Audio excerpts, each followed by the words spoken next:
Hey guys, this is Daniel from Welch Collectibles.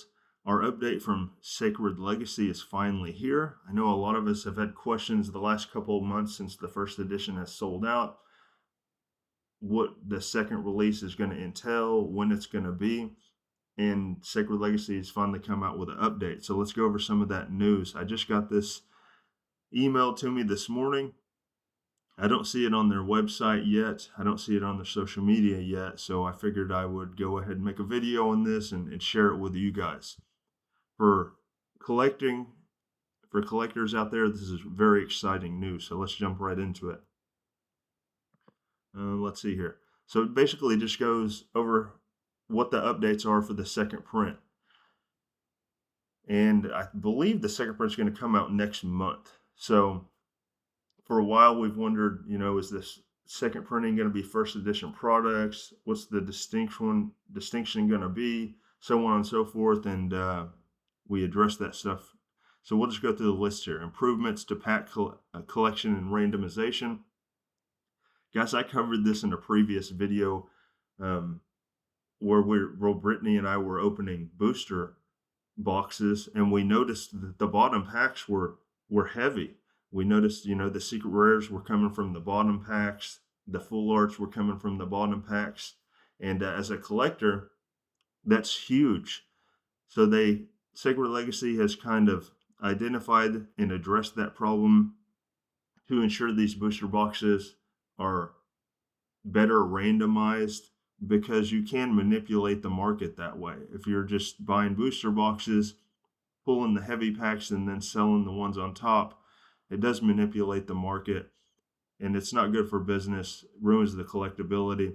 So they've acknowledged that, and they are taking steps to correct it. Resolution of seeded pack issues, same thing. Enhanced card distribution system. So not just the packs and the booster boxes, but the cards in the packs as well. So that is a welcome update there, because when you buy these packs, you hope that they are, somebody's hand-me-down packs. It's bad enough with all the stuff going on out there with people weighing packs and scanning them and so on and so forth. So I don't want to get into a sealed versus singles card video, but it does lead that way. You have to consider as a collector whether you want to buy sealed boosters that are, kind of untainted, whether or not they're scanned or not, it's hard to say, or single cards where you don't have to mess with that manipulation. And, that's the topic of a whole other video. So removal of 1E, first edition identifier and cards. This is a huge update.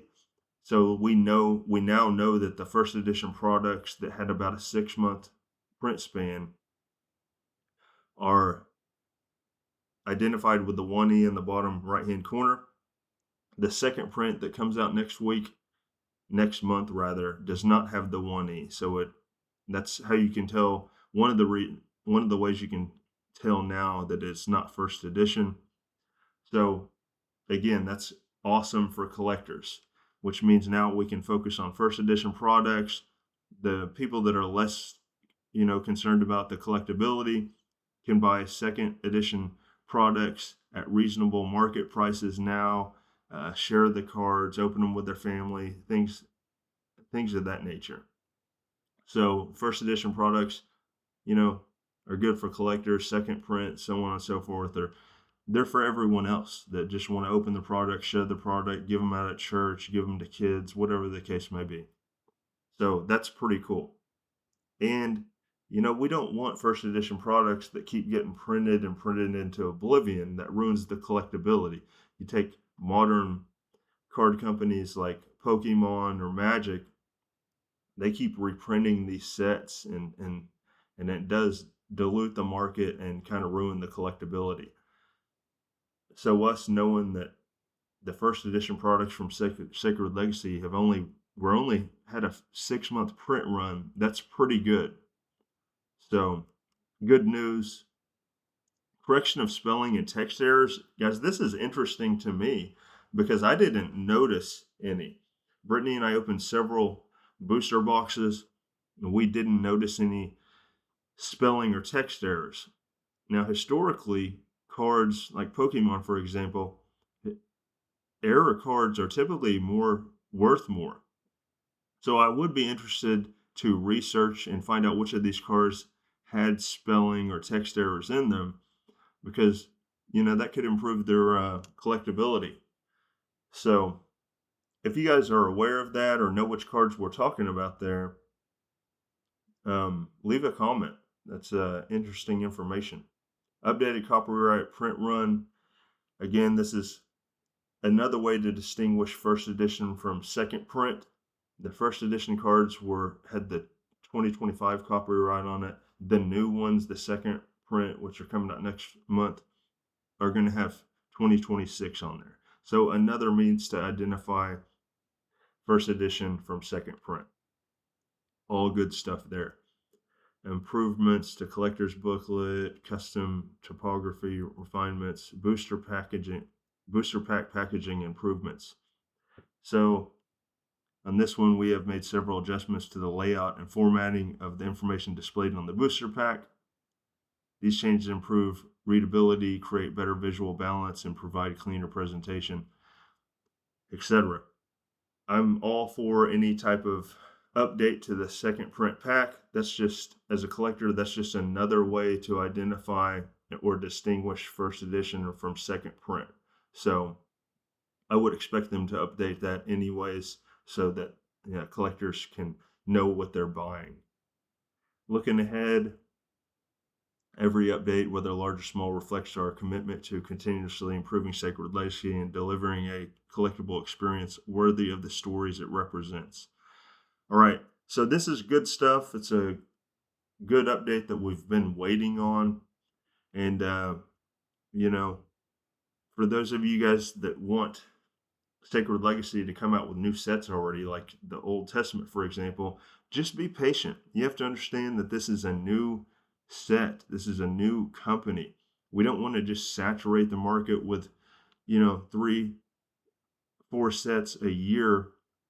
That's just exhausting as a collector. So I do like that they are taking their time, and from the collector's standpoint, I don't mind that they only come out with one set a year.